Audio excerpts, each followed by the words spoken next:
देश में अंग्रेजी बोलने वालों को शर्म आएगी, ऐसा समाज का निर्माण अब दूर नहीं। गुलामी की मानसिकता से मुक्त नहीं हो सकता। कोई भी भाषा का विरोध नहीं है, किसी भी विदेशी भाषा का विरोध नहीं करना चाहिए, परंतु आग्रह हमारी भाषा को महिमा मंडित करने का होना चाहिए। पहले अंग्रेजी पर शर्म, अब हिंदी की सखी बनी। अंग्रेजी पर शाह का यू टर्न, भाषा पर शाह का बड़ा संकेत। विपक्ष हुआ हमलावर।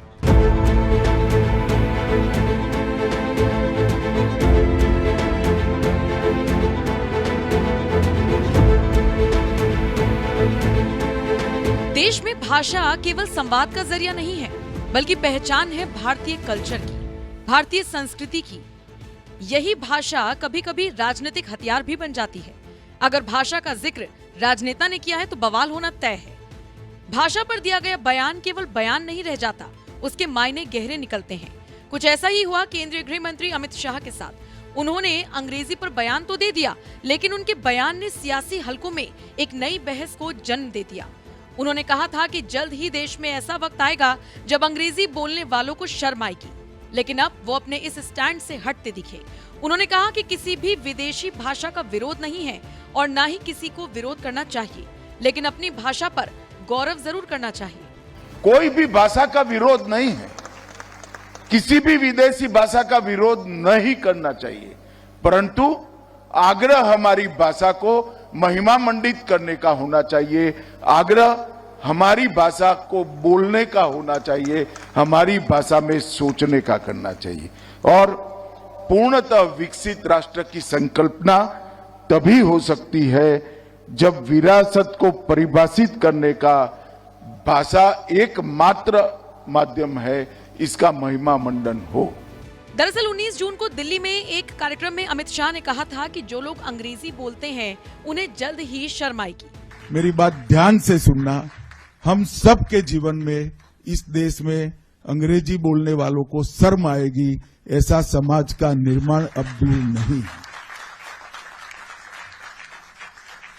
चीजों को वो ही कर पाते हैं जो करने की ठान लेते हैं। अमित शाह के इस बयान के बाद विपक्ष ने कई तरह के सवाल खड़े किए थे। जैसे कांग्रेस सांसद और लोकसभा में नेता प्रतिपक्ष राहुल गांधी ने अमित शाह के बहाने आरएसएस को घेरा था। उन्होंने कहा था कि बीजेपी आरएसएस नहीं चाहते कि भारत के गरीब बच्चे अंग्रेजी पढ़ें, क्योंकि वो नहीं चाहते कि आप सवाल पूछें, आगे बढ़ें, बराबरी करें। राहुल ने सोशल मीडिया पर लिखा था, अंग्रेजी बांध नहीं पुल है, अंग्रेजी शर्म नहीं शक्ति है, अंग्रेजी जंजीर नहीं जंजीरें तोड़ने का औजार है। बीजेपी आरएसएस नहीं चाहते कि भारत का गरीब बच्चा अंग्रेजी सीखे, क्योंकि वो नहीं चाहते कि आप सवाल पूछें, आगे बढ़ें, बराबरी करें। राहुल ने एक्स पोस्ट के जरिए शाह पर निशाना साधते हुए लिखा, आज की दुनिया में अंग्रेजी उतनी ही जरूरी है जितनी आपकी मातृभाषा, क्योंकि यही रोजगार दिलाएगी, आत्मविश्वास बढ़ाएगी। भारत की हर भाषा में आत्मा है, संस्कृति है, ज्ञान है। हमें उन्हें संजोना है और साथ ही हर बच्चे को अंग्रेजी सिखानी है। यही रास्ता है एक ऐसे भारत का जो दुनिया से मुकाबला करे, जो हर बच्चे को बराबरी का मौका दे। अपने बयान के 6 दिन बाद ही अमित शाह ने अब यू टर्न ले लिया और सफाई देते हुए कहा, विदेशी भाषा का विरोध नहीं है। शाह ने इस दौरान हिंदी के प्रभाव पर एक बार फिर जोर दिया और लोगों को आईना दिखाया जो लगातार हिंदी का विरोध कर रहे हैं। उन्होंने हिंदी को सभी भाषाओं की सखी यानी दोस्त करार दिया।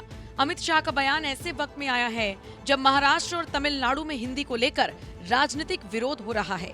अमित शाह ने कहा कि भाषा केवल संवाद का माध्यम नहीं होती, बल्कि देश की पहचान भी होती है और इसीलिए सभी भाषाओं का सम्मान होना चाहिए।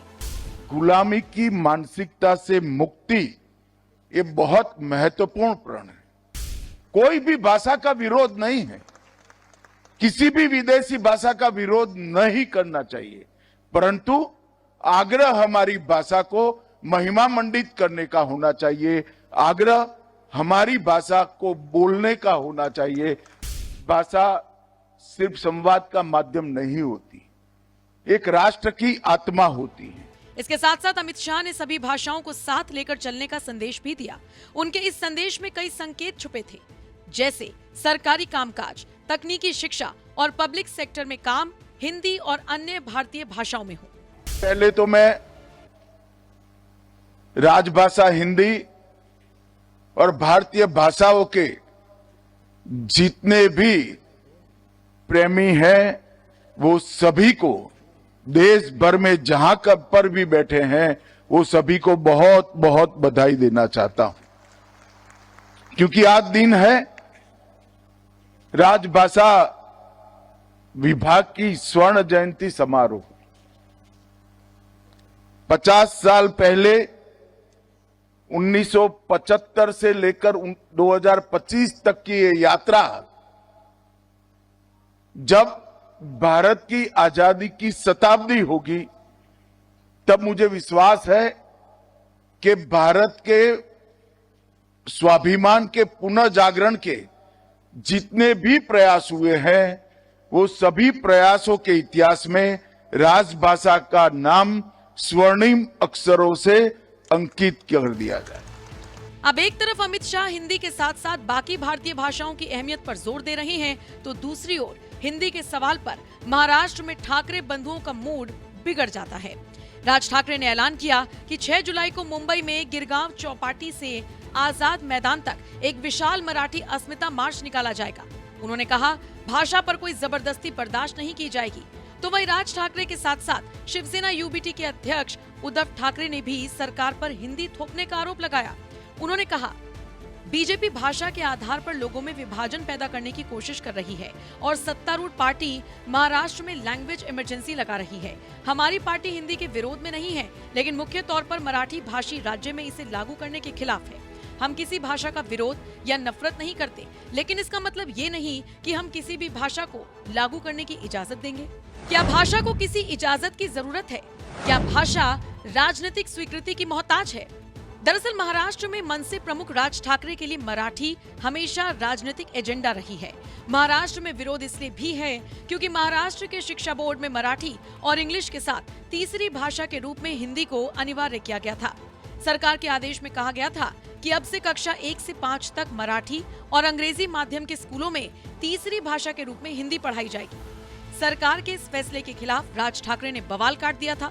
हालांकि महाराष्ट्र की महायुति सरकार ने हिंदी भाषा की अनिवार्यता को फिर हटा दिया था। अब हिंदी के अलावा कोई भी भारतीय भाषा तीसरी लैंग्वेज के रूप में चुनी जा सकती है।